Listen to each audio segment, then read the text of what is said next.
किसी भी एग्ज़ाम को कैसे क्वालिफाई करें, मतलब इन सब का मेन मूल मंत्र क्या है भाई, कैसे होता है, सब कैसे कर लेते हैं, हम नहीं कर पाते हैं, कैसे कर लेते हैं सब। तो उसमें सबसे इम्पोर्टेंट बात यह है कि आप रिवीजन नहीं करते ना, बिल्कुल नहीं करते हैं। जो पहला नंबर, तो तुम जिससे भी पढ़ रहे हो, ऑनलाइन ऑफलाइन जैसे भी पढ़ रहे हो, अगर वो पढ़ा रहा है तुम्हारे समझ में नहीं आ रही है, जिसमें दो रीजन हो सकते हैं, या तो तुम पढ़ने में सही नहीं हो, या फिर पढ़ाने वाला सही नहीं है, या वो तुम्हारे योग्य नहीं है, या तुम उसके योग्य नहीं हो। अगर तुम्हें लगता है वो तुम्हारे योग्य नहीं है तो बिल्कुल छोड़ो, कितना भी उसका नाम हो छोड़ दो। अगर कोई तुम्हें पढ़ा रहा है, तुम्हें समझ में आ रहा है, तो तुम्हारे योग्य है, तुम पढ़ो, उससे जाकर पढ़ो, चीज़ें समझ में आनी चाहिए। अब दूसरी बात, रिवीजन, जो सिलेक्शन का सबसे बड़ा पार्ट है, किसी भी एग्ज़ाम को क्वालिफाई करने का सबसे बड़ा पार्ट रिवीजन है, और वही नहीं कर पाते हैं सभी, फिर उनका नहीं होता है। तो रिवीजन कैसे करें, रिवीजन वैसे तो डेली बेसिस पे करो, डेली जो पढ़ो डेली उसको करो। अगर तुम मान लो तुम्हारा कोई सिलेबस है, तुम्हें पूरा नहीं करना, आधा ही करना है, तो जितना भी करना है अच्छे से करना है, रिवीजन एकदम अच्छे से करना है। रिवीजन ही सिलेक्शन दिलाता है, और डेली करना है, डेली पढ़ना है। चलो मानता हूँ कि तुम 30 दिन में 5 दिन नहीं पढ़ते, लेकिन 25 दिन जान लगा के पढ़ो,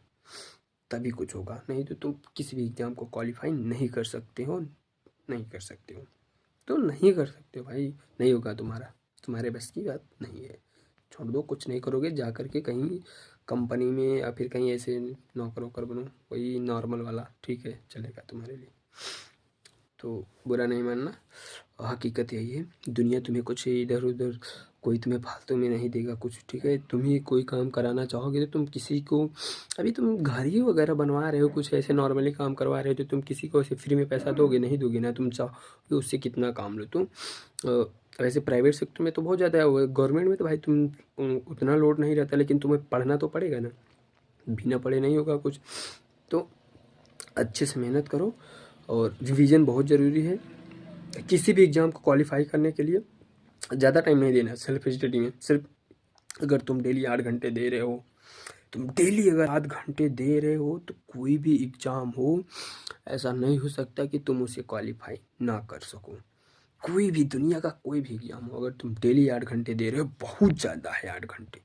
वो 8 घंटे बहुत ज़्यादा है, जमकर पढ़ो, 8 ही घंटे में तुम्हारा हो जाएगा, चाहे जो एग्ज़ाम हो, यूपीएससी हो, आईआईटी हो, नीट हो, लेकिन डेली देना है। महीने का 5 दिन मैंने निकाल ही दिया, पर तुम्हें 25 दिन ही पढ़ना है, लेकिन पढ़ना है, अच्छे से पढ़ना है, 8 ही घंटे पढ़ना है, उसमें भी 8 ही घंटे पढ़ना है, इतना करके देखो।